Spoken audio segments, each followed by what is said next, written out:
Hello ಸ್ನೇಹಿತರೆ, ನಮ್ಮ ಶ್ರೀ ಸಾನ್ವಿ ಕುಟುಂಬಕ್ಕೆ ನಿಮಗೆಲ್ಲರಿಗೂ ಸ್ವಾಗತ. ನಾನು ಪ್ರತಿಮಾ. ಇವತ್ತು ನಾನು ಡಾಬಾ ಸ್ಟೈಲ್ ಎಗ್ ಕರಿ ಮಾಡ್ತಾ ಇದ್ದೀನಿ. ಸೇಮ್ ನಾವು ಡಾಬಾದಲ್ಲಿ ಎಲ್ಲ ಹೇಗೆ ತಿಂತೇವೆ, ಹೋಟೆಲಲ್ಲಿ ಯಾವ ಥರ ತಿಂತೇವೆ ಅದೇ ಟೇಸ್ಟಲ್ಲಿ ಇವತ್ತು ನಾನು ಎಗ್ ಕರಿ ಮಾಡ್ತಾ ಇದ್ದೀನಿ. ಮೊದಲಿಗೆ ನಮ್ಮ ಚಾನಲನ್ನು ಯಾರಾದರೂ ಸಬ್ಸ್ಕ್ರೈಬ್ ಮಾಡ್ಕೊಂಡು ನೋಡಿಲ್ಲ ಅಂದರೆ ಪ್ಲೀಸ್ ಸಬ್ಸ್ಕ್ರೈಬ್ ಮಾಡ್ಕೊಂಡು ನೋಡಿ. ಹಾಗೆ ಇವತ್ತು ನಾನು ಎಗ್ ಕರಿ ಮಾಡೋಣ ಬನ್ನಿ. ಇಲ್ಲಿ 5 ಮೊಟ್ಟೆಯನ್ನು ತಗೊಂಡಿದ್ದೇನೆ ನಾನು. ಮೊಟ್ಟೆಯ ಮೇಲೆ ಈ ರೀತಿ ಸ್ವಲ್ಪ ಸ್ಕ್ರ್ಯಾಚ್ ಮಾಡ್ಕೊಳ್ತಾ ಇದ್ದೇನೆ ಚಾಕುವಿಂದ. ಗೀಟನ್ನು ಹಾಕ್ಕೊಳ್ತಾ ಇದ್ದೇನೆ, ಅಂದರೆ ಜಾಸ್ತಿ ಮಾಡಲಿಕ್ಕೆ ಹೋದರೆ ಮೊಟ್ಟೆ ಕಟ್ಟಾಗುತ್ತೆ. ಇವಾಗ ಎಲ್ಲ ಮೊಟ್ಟೆಯನ್ನು ಅದೇ ರೀತಿ ನಾವು ಮಾಡ್ಕೊಳ್ಳುವ.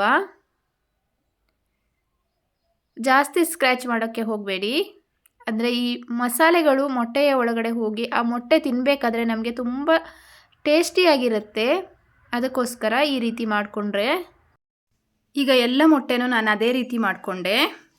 ಈ ಮೊಟ್ಟೆಯ ಮೇಲ್ಗಡೆ ನಾನು ಒಂದು ಚಿಟಿಕೆಯಷ್ಟು ಚಿಲ್ಲಿ ಪೌಡ್ರನ್ನು ಹಾಕ್ಕೊಳ್ತಾ ಇದ್ದೇನೆ. ಹಾಗೆ ಒಂದು ಚಿಟಿಕೆ ಅರಿಶಿಣದ ಪೌಡರ್. ಚಿಲ್ಲಿ ಪೌಡರ್ ನೀವು ಒಂದು 1/4 ಸ್ಪೂನ್ ಹಾಗೆ 1/4 ಸ್ಪೂನ್ ಆ ಥರ ಹಾಕ್ಕೊಳ್ಳಿ. ಸ್ವಲ್ಪ ಉಪ್ಪು, ಜಾಸ್ತಿ ಹಾಕ್ಕೊಳ್ಳೋಕೆ ಹೋಗಬೇಡಿ. ಮೊಟ್ಟೆಗೆ ಎಷ್ಟು ಬೇಕೋ ಅಷ್ಟು ಚಿಲ್ಲಿ ಪೌಡರ್, ಟರ್ಮರಿಕ್ಕು ಹಾಗೆ ಉಪ್ಪನ್ನು ಹಾಕಿ ನಾವು ಚೆನ್ನಾಗಿ ಇದನ್ನು ಮಿಕ್ಸ್ ಮಾಡುವ. ಯಾಕಂದರೆ ಮೊಟ್ಟೆಯ ಒಳಗಡೆ ಇದೆಲ್ಲ ಹಿಡಿದ್ರೆ ಮೊಟ್ಟೆ ನಾವು ತಿನ್ನುವಾಗ ತುಂಬ ರುಚಿಕರವಾಗಿರುತ್ತೆ. ಇವಾಗ ನಾನೊಂದು 2 ಸ್ಪೂನ್ ಎಣ್ಣೆ ಹಾಕ್ಕೊಳ್ತಾ ಇದ್ದೇನೆ. ಪಾತ್ರೆ ಒಲೆ ಮೇಲೆ ಇಟ್ಕೊಂಡಿದ್ದೇನೆ. ಈಗ ಎಣ್ಣೆ ಬಿಸಿಯಾಗಿದೆ. ನಾವು ಮೊಟ್ಟೆಯನ್ನು ಚಿಲ್ಲಿ ಪೌಡರ್, ಉಪ್ಪು ಎಲ್ಲ ಹಾಕಿಟ್ಕೊಂಡಿದ್ದೀವಲ್ಲ, ಅದನ್ನು ಈಗ ಈ ಎಣ್ಣೆಯಲ್ಲಿ ಹಾಕಿ ಸ್ವಲ್ಪ ಫ್ರೈ ಮಾಡ್ಕೊಳ್ಳುವ. ಇದನ್ನು ಸ್ವಲ್ಪ ಫ್ರೈ ಮಾಡ್ಕೊಳ್ಳುವ, ಜಾಸ್ತಿ ಬೇಡ, ಸ್ವಲ್ಪ ಫ್ರೈ ಆದರೆ ಸಾಕು. ಈ ರೀತಿ ಮಾಡ್ಕೊಳ್ಳೋದ್ರಿಂದ ನಾವು ಎಗ್ ಕರಿ ತಿನ್ನಬೇಕಾದ್ರೆ, ನಮಗೆ ಈ ಮೊಟ್ಟೆ ತಿನ್ನಬೇಕಾದ್ರೆ ತುಂಬ ರುಚಿಯಾಗಿರುತ್ತೆ.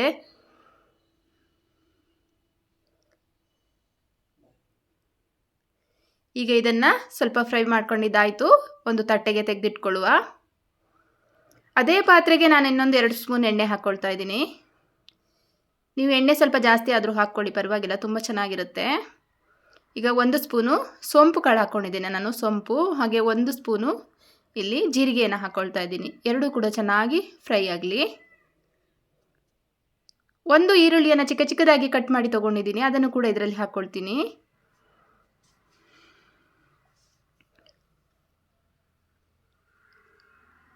ಈರುಳ್ಳಿಯನ್ನು ಚೆನ್ನಾಗಿ ಫ್ರೈ ಮಾಡ್ಕೊಳ್ಳುವ ನಾವು. ಇಲ್ಲಿ ಈರುಳ್ಳಿ ತುಂಬ ಚೆನ್ನಾಗಿ ಫ್ರೈ ಆಗಬೇಕು ನಮಗೆ. ಇವಾಗ ಈರುಳ್ಳಿ ಫ್ರೈ ಆಗಿದೆ. 1 ಸ್ಪೂನ್ ಚಿಲ್ಲಿ ಪೌಡರ್ ಹಾಕ್ಕೊಳ್ತಾ ಇದ್ದೀನಿ. ನಿಮ್ಮ ಖಾರಕ್ಕೆ ಅನುಗುಣವಾಗಿ ಹಾಕ್ಕೊಳ್ಳಿ, ಜಾಸ್ತಿ ಬೇಕಂದರೆ ಜಾಸ್ತಿ ಹಾಕ್ಕೊಳ್ಳಿ. 1/4 ಸ್ಪೂನ್ ಟರ್ಮರಿಕ್ಕು, 1 ಸ್ಪೂನು ಧನಿಯಾ ಪೌಡರ್,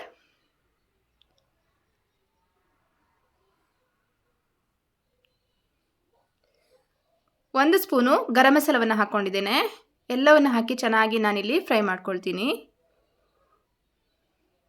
ಈ ಮಸಾಲೆ ಅನ್ನೋದು ನಾವು ಹಾಕಿರೋ ಸ್ಪೈಸಸ್ ಉಂಟಲ್ಲ, ಈರುಳ್ಳಿಯ ಜೊತೆ ಎಣ್ಣೆಯಲ್ಲಿ ಸ್ವಲ್ಪ ಫ್ರೈ ಆಗಬೇಕು. ಸ್ಪೈಸಸ್ ಕೂಡ ಫ್ರೈ ಆದರೆ ನಮ್ಮ ಎಗ್ ಕರಿ ತುಂಬ ಚೆನ್ನಾಗಿ ಬರುತ್ತೆ. ಹಾಗಾಗಿ ಇದನ್ನು ಇದೇ ರೀತಿ ಸ್ವಲ್ಪ ಫ್ರೈ ಮಾಡ್ಕೊಳ್ಳುವ.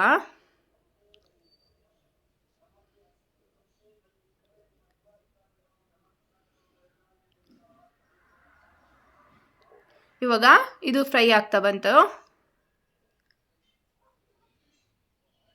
ನಾನಿಲ್ಲಿ ಒಂದು 3 ಟೊಮೆಟೊವನ್ನು ರುಬ್ಬಿ ಪ್ಯೂರಿ ಮಾಡಿ ಇಟ್ಕೊಂಡಿದ್ದೇನೆ. ನೀವು ಟೊಮೆಟೊದ ಕ್ವಾಂಟಿಟಿಯನ್ನು ಜಾಸ್ತಿ ಬೇಕಾದರೆ ಮಾಡ್ಕೊಳ್ಬೋದು. ನಿಮಗೆ ಗ್ರೇವಿ ಜಾಸ್ತಿ ಬೇಕು ಅನ್ನೋದಾದರೆ ನೀವು ಟೊಮೆಟೊದ ಕ್ವಾಂಟಿಟಿಯನ್ನು ಜಾಸ್ತಿ ಮಾಡ್ಕೊಳ್ಳಿ.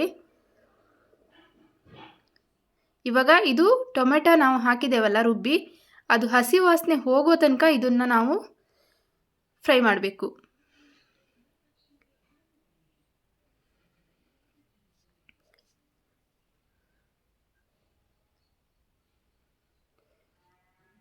ಚೆನ್ನಾಗಿ ಇದು ಫ್ರೈ ಆಗಬೇಕು. ಟೊಮೆಟೊದಲ್ಲಿರುವಂಥ ಹಸಿ ವಾಸನೆ ಎಲ್ಲ ಹೋಗಬೇಕು, ಅಲ್ಲಿ ತನಕ ಇದು ಫ್ರೈ ಆಗಬೇಕು.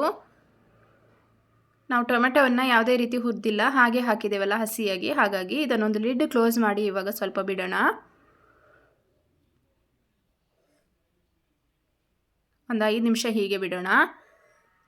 ಮಧ್ಯ ಮಧ್ಯದಲ್ಲಿ ನೀವು ಕೈ ಆಡಿಸ್ತಾ ಇರಿ. ಈಗ ನೋಡಿ, ನಾನು ತೆಗೆದು ನೋಡ್ತಾ ಇದ್ದೇನೆ ಯಾವುದೇ ರೀತಿಯಲ್ಲಿ ಆ ಎಣ್ಣೆ ಎಲ್ಲ ಮೇಲೆ ಬಂದಿದೆ ನೋಡಿ. ತುಂಬ ಚೆನ್ನಾಗಿ ಇವಾಗ ಫ್ರೈ ಆಗಿದೆ.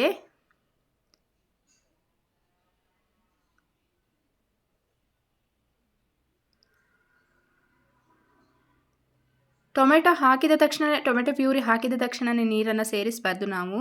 ಆ ಟೊಮೆಟೊವನ್ನು ಈ ರೀತಿ ಫ್ರೈ ಮಾಡಿ ಆಮೇಲೆ ನಾವು ನೀರನ್ನು ಸೇರಿಸ್ಕೊಳ್ಬೇಕು. ಇವಾಗ ಇದು ಚೆನ್ನಾಗಿ ಫ್ರೈ ಆಗಿದೆ. ನಾನಿಲ್ಲಿ ಒಂದು ಅರ್ಧ ಗ್ಲಾಸ್ ನೀರನ್ನು ಸೇರಿಸ್ತೇನೆ. ನಿಮಗೆ ಜಾಸ್ತಿ ಬೇಕಂದರೆ ಜಾಸ್ತಿ ಹಾಕ್ಕೊಳ್ಳಿ, ಆದರೆ ತುಂಬ ಜಾಸ್ತಿ ಆದ್ರೂ ಚೆನ್ನಾಗಿರಲ್ಲ. ಯಾಕಂದರೆ ನಾವು ಮಾಡ್ತಾ ಇರೋದು ಎಗ್ ಕರಿ ಅಲ್ವಾ, ಹಾಗಾಗಿ. ಇವಾಗ ಇದು ಚೆನ್ನಾಗಿ ಕುದಿ ಬರಬೇಕು, ಸ್ವಲ್ಪ ಕುದಿ ಬರಲಿ. ನಿಮಗೆ ಒಮ್ಮೆಲೆ ಜಾಸ್ತಿ ಕ್ವಾಂಟಿಟಿಯಲ್ಲಿ ಬೇಕಂದರೆ ನೀವು ನೀರನ್ನು ಸ್ವಲ್ಪ ಜಾಸ್ತಿ ಹಾಕ್ಕೊಳ್ಬೋದು, ಹಾಗೆ ಟೊಮೆಟೊವನ್ನು ಕೂಡ ಜಾಸ್ತಿ ಹಾಕ್ಕೊಳ್ಬೋದು. ಈಗ ಇದು ಕುದಿ ಬರ್ತಾ ಇದೆ. ನಾನು ರುಚಿಗೆ ತಕ್ಕಷ್ಟು ಉಪ್ಪನ್ನು ಸೇರಿಸ್ತಾ ಇದ್ದೇನೆ. ಉಪ್ಪನ್ನು ಹಾಕಿ ಇದು ಚೆನ್ನಾಗಿ ಒಂದ್ಸಲ ಮಿಕ್ಸ್ ಮಾಡಿ ಬಿಟ್ಬಿಡಿ, ಚೆನ್ನಾಗಿ ಕುದಿ ಬರಲಿ. ಇವಾಗ ನಾವು ಮಾಡಿಟ್ಕೊಂಡಿರುವಂಥ ಎಗ್ಗನ್ನು ಇದಕ್ಕೆ ಸೇರಿಸುವ.